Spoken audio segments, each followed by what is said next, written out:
When you're going to see wrongdoers, when they're looking at the punishment, يَقُولُونَ هَلْ إِلَى مَرَدٍ مِّن سَبِيلٍ. Is there any path at all that leads to a way back? Is there any exit out of this prison? Is there a secret passageway, a tunnel system that gets me out of hell? Anything at all? إِلَى مَرَدٍ. Towards any place to get back where we came from? Anyway, min sabil. Why does Allah mention people of hell right after? Because people that have wronged you, you want revenge from them, right? People that have done something wrong to you, you want revenge. Allah says, they're going to get it. I'm telling you they're going to get it. They're going to be saying, is there any way out? Here's another motivation for you to be patient now.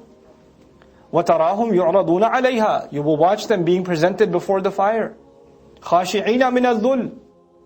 They're going to be full of humility and powerlessness. They're going to be in awe, based in weakness. يَنْظُرُونَ مِنْ طَرْفٍ خَفِيٍّ. They're going to be looking from a fearful, hidden eye. Like they're looking at it, but they're not looking at it. The fire is so scary, they want to look at it, but they want to avoid eye contact. They can't look at it too long, but they can't help but look sometimes. This is طَرْفٍ خَفِيٍّ. وَقَالَ الَّذِينَ آمَنُوا. And believers would then say, إِنَّ الْخَاسِرِينَ الَّذِينَ خَسِرُوا أَنفُسَهُمْ وَأَهْلِيهِمْ يَوْمَ الْقِيَامَةِ. True losers are the ones that put themselves and their families into bankruptcy on the day of resurrection.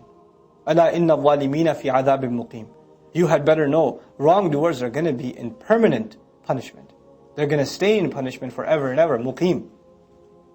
وَمَا كَانَ لَهُم مِّنْ أَوْلِيَاءَ يَنْصُرُونَهُم. And they don't have any aids that day to aid them. You see, somebody who wrongs somebody, they may have protection, they may have power, and you can't even take revenge if you want to. But on Judgment Day, they're not going to have any helpers. مِن دُونِ اللَّهِ, other than Allah. وَمَنْ يُضْلِلِ اللَّهِ فَمَا لَهُ مِن سَبِيلٍ. And whoever Allah would mislead, they will have no way back whatsoever. They won't find a path at all.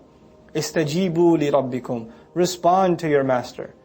Believers, if you've heard the description of hellfire, if you know what it's about, then you better become serious and respond to your Master. مِن قَبْلِ أَنْ يَأْتِيَ يَوْمٌ. Before a day arrives, لَا مَرَدَّ لَهُ مِنَ اللَّهِ, of which there is no canceling, there's no taking back.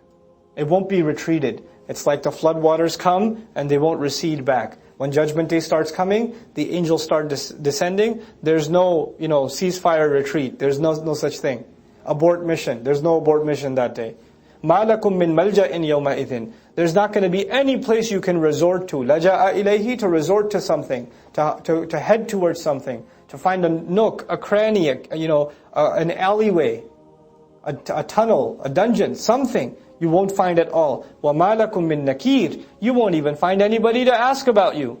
Nakir actually means, no. Like a cops came and they're taking you, dragging you into prison, and then your family member comes, he didn't do anything. What are you doing? Why are you taking him? That guy's called Nakir. The guy who's saying, let him go, he didn't do anything. He's denying it for you. Allah says, you're going to be dragged, and won't even be anybody else out there saying, hey, don't take him. He's with me. He didn't do anything. He's innocent. None of that will happen on Judgment Day. فَإِنْ أَعْرَضُوا فَمَا. And by the way, for rich people, do they have nakir? Sure, they can buy nakir. No, he was at my house all night. He didn't do that crime. They can buy the nakir. They have their aides that come. First of all, they have places to hide. They have malja. Second, they have nakir. Allah says, no malja for you, no nakir for you.